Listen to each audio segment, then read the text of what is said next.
Hey everyone, welcome back to the channel. In today's video, I'm going to show you how to change Bitmoji gender on Snapchat. So if you want to go and change the gender of your Bitmoji, here is how you can do it. First of all, you have to open your Snapchat account and then you need to go and delete your existing Bitmoji and then we can go and create another one with the other gender. So to do that, all you need to do is on any of these pages and then go and click on your existing Bitmoji like so, and it will open up your Snap profile.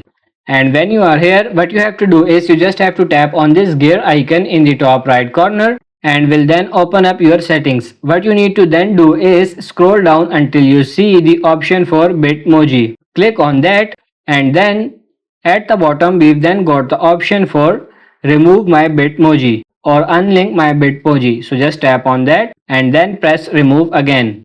It will then take a moment and it's now have been deleted, as you can see. So what you can do now is just go and press on this create my avatar here. So now as you can see this option, you can go for new and you can link the existing one. So I'm going for this new, and now it will give you two options, as you can see, the female version, and what you can do is then go and choose the new gender you want to go and use. So in this case I was currently a boy before, I want to be a girl now, so I'll go and click on this girl option. And now what I can do is I can customize my Bitmoji and change the skin tone, the hair color, the hairstyle, the eyebrows, and literally everything. And then you can tap on this save in the top right and then click on this save again, and you can change your outfit as well and then tap on save again. And as you can see, I've now gone and changed the gender of my Bitmoji. It's super easy. So that's pretty much it for this video. I hope this video was helpful. If it is, like it and subscribe to the channel. Thank you.